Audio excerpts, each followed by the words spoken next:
निकट दृष्टि दोष को दूर करने में किस लेंस का प्रयोग करते हैं? तो दोस्तों इसकी तो धांसू ट्रिक है एकदम, आपको तुरंत समझ में आ जाएगा। आपको एक 4 अक्षर का जो है शब्द याद रखना है, 4 अक्षर के इंग्लिश में, वो है दूना। दूना जो है इतना आपको याद कर लेना है। आप जिंदगी भर कभी भी नहीं बोलेंगे कि निकट दृष्टि दोष और दूर दृष्टि दोष के लिए कौन से लेंस का प्रयोग करते हैं। तो यहाँ पर दूना जो कॉन्सेप्ट है इससे आप समझ सकते हैं। डी फॉर क्या होता है? दूर होता है। डी फॉर दूर होता है और यू फॉर उत्तल, उत्तल होता है। अर्थात दूर दृष्टि दोष के लिए उत्तल लेंस, और यन क्या है? नज़दीक। यन क्या है? नज़दीक है। और ये क्या है? अवतल, अवतल।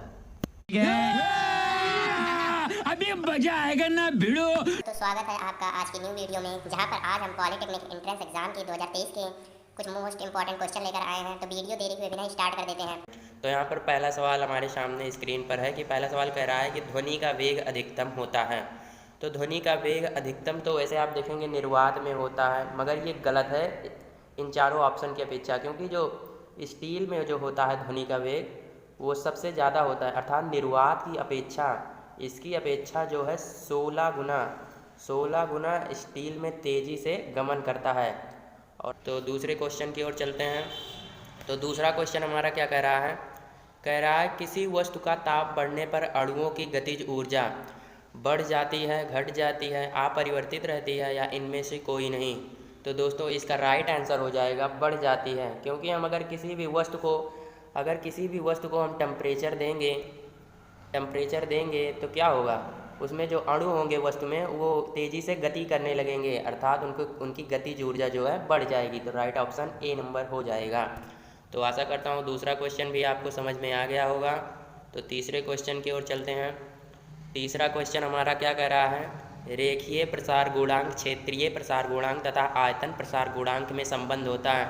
तो इसमें दोस्तों आपको कुछ नहीं करना है, ये तो बिल्कुल ईजी है। आप जैसे ही देखेंगे 1:2:3 के अनुपात में जो होता है रेखीय प्रसार गुणांक, क्षेत्रीय प्रसार गुणांक तथा आयतन प्रसार गुणांक होता है।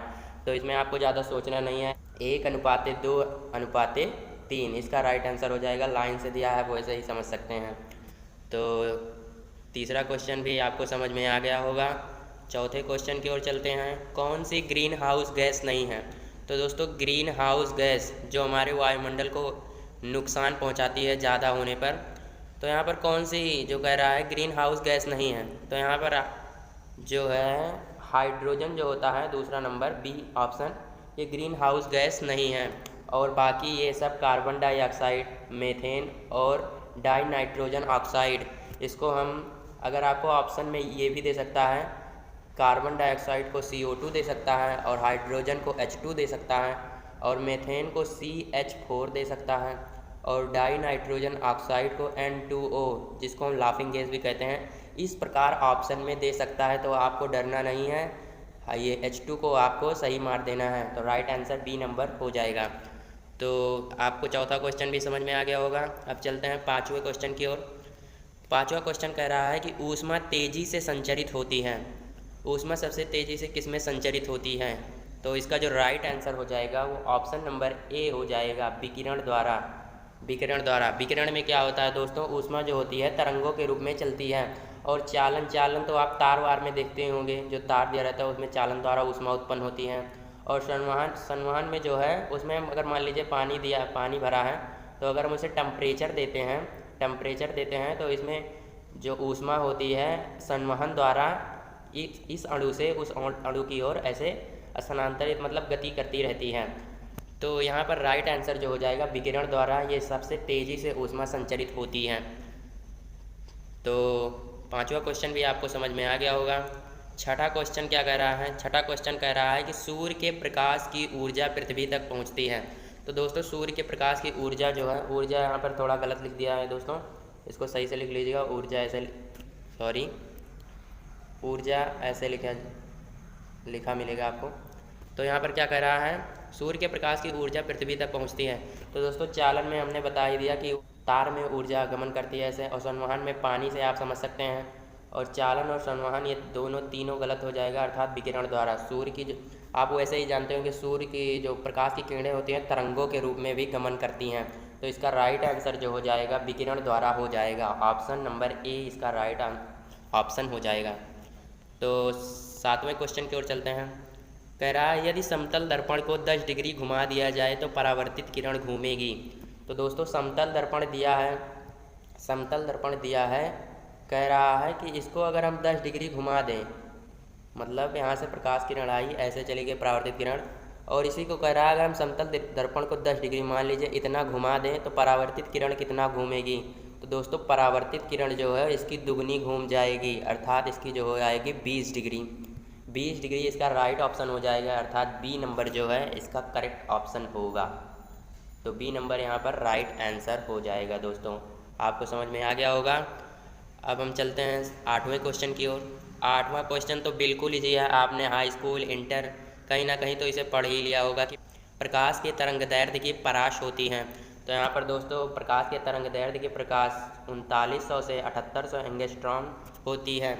अगर आपको ऑप्शन में ये नहीं दिया रहेगा तो आपको 4000 से 8000 एंगस्ट्रॉम दिया रहेगा।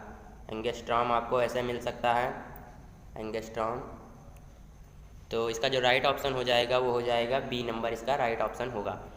तो यहाँ पर 9वें क्वेश्चन की ओर चलते हैं। 9वां क्वेश्चन क्या कर रहा है, किस रंग का प्रकीर्णन सबसे अधिक होता है।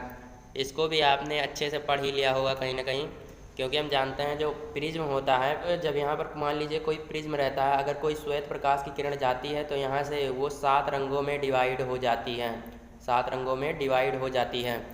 तो 7 रंगों में जो होती है यहाँ पर इसको हम विबग्योर कॉन्सेप्ट से समझते हैं। नीचे बी रहता है, ऊपर I, B, G, Y, O, R ऐसे रहता है।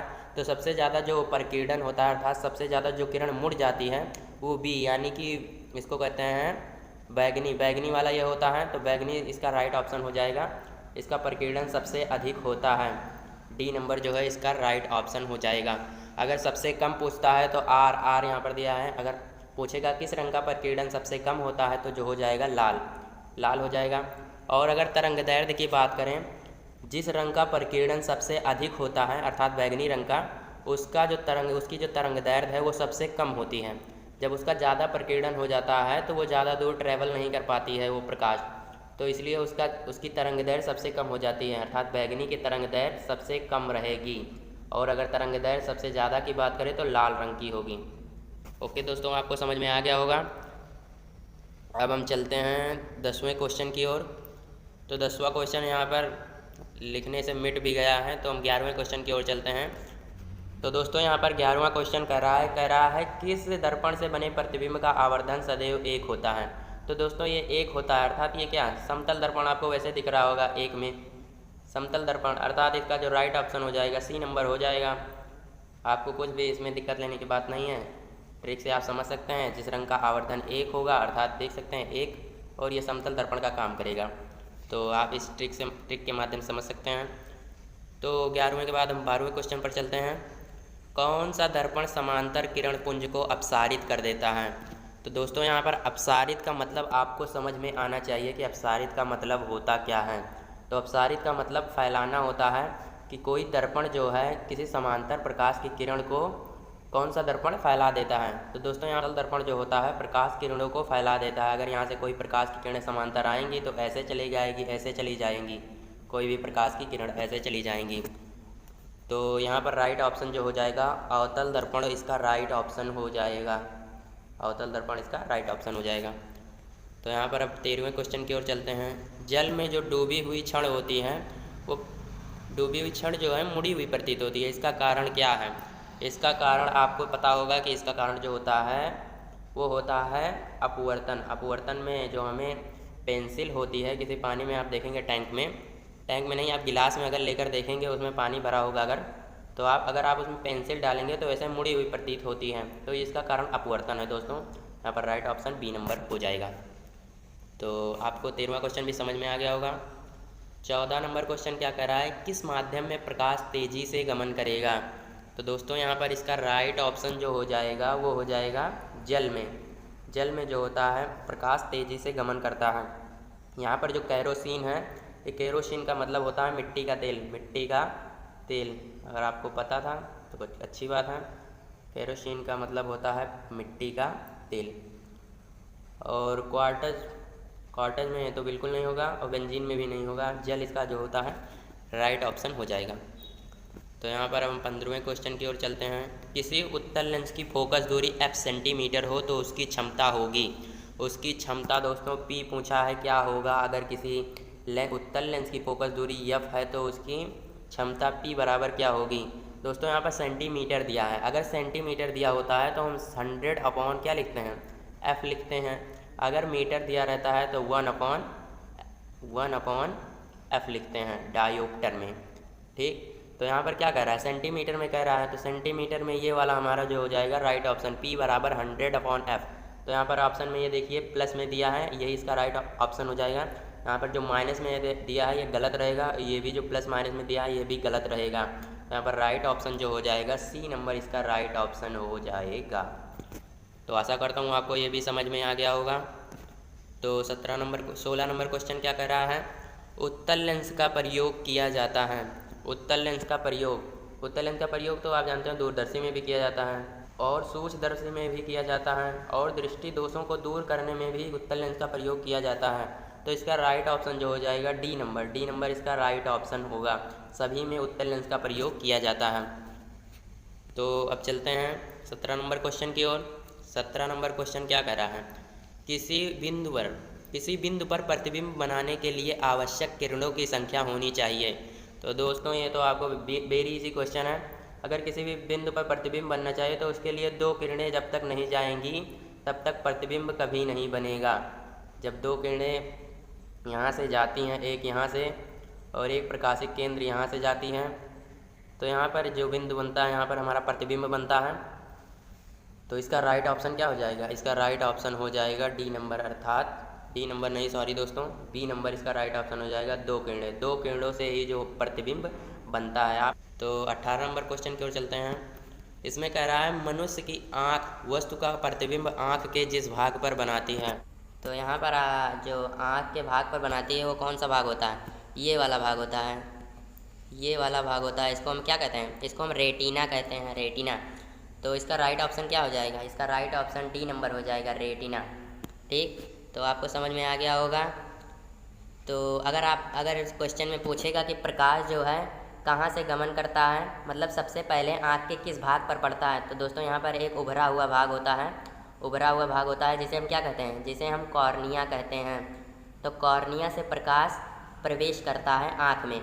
अगर ये पूछेगा तो आप इसको आंसर में दे देंगे कि आँख के प्रकाश जो है आँख के किस भाग पर सबसे पहले पड़ता है, तो कॉर्निया पर सबसे पहले पड़ता है। और जो प्रतिबिंब बनाता है वो रेटिना पर बनाता है, रेटिना पर। ठीक, आपको 18 नंबर भी क्वेश्चन समझ में आ गया होगा। तो 19 नंबर क्वेश्चन क्या कह रहा है, निकट दृष्टि दोष को दूर करने में किस लेंस का प्रयोग करते हैं। तो दोस्तों इसकी तो धांसू ट्रिक है एकदम, आपको तुरंत समझ में आ जाएगा। आपको एक 4 अक्षर का जो है शब्द याद रखना है, 4 अक्षर के इंग्लिश में, वो है दूना जो है, इतना आपको याद कर लेना है। आप जिंदगी भर कभी भी नहीं बोलेंगे कि निकट दृष्टि दोष और दूर दृष्टि दोष के लिए कौन से लेंस का प्रयोग करते हैं। तो यहाँ पर दूना जो कॉन्सेप्ट है इससे आप समझ सकते हैं, डी फॉर क्या होता है, दूर होता है, डी फॉर दूर होता है, और यू फॉर उत्तल होता है, अर्थात दूर दृष्टि दोष के लिए उत्तल लेंस। और यन क्या है, नज़दीक, एन क्या है, नज़दीक है, और ये ए क्या है, अवतल। तो सही से राइटिंग नहीं लिखी गई है, आप समझ सकते हैं वैसे। तो डी फॉर दूर हो गया, यू फॉर उत्तल हो गया, एन फॉर नज़दीक, ए फॉर अवतल। तो यहाँ पर क्वेश्चन में क्या कह रहा है, निकट दृष्टि दोष को दूर करने में किस लेंस का प्रयोग करते हैं। तो यहाँ पर आप देख सकते हैं निकट दृष्टि दोष को अवतल लेंस से जो है, अवतल लेंस से ख़त्म कर सकते हैं, अर्थात इस बीमारी को दूर कर सकते हैं। तो यहाँ पर अवतल दे नहीं रहा है दोस्तों, तो अवतल आपको पता होना चाहिए कि अपसारी लेंस को ही अवतल लेंस कहते हैं। अपसारी लेंस को क्या कहते हैं, अवतल लेंस कहते हैं। तो अपसारी लेंस यहाँ पर राइट ऑप्शन हो जाएगा, अर्थात बी नंबर इसका करेक्ट ऑप्शन हो जाएगा।